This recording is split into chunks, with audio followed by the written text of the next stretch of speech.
আসসালামু আলাইকুম আরহামতুল্লাহি বারাকাতু। বলছিলাম বাংলাদেশের প্রশাসনের কার্যকলাপ। আমি বেশ কয়েকটা রাষ্ট্রে ভ্রমণ করেছি,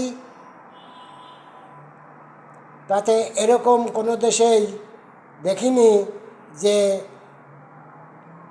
থানায় বা পুলিশ লাইনে এরকম গাড়ি ধরে ধরে নিয়ে যে স্টক করা, বাংলাদেশের সম্পদ নষ্ট করা, এরকম আমি কোনো জায়গায় দেখিনি।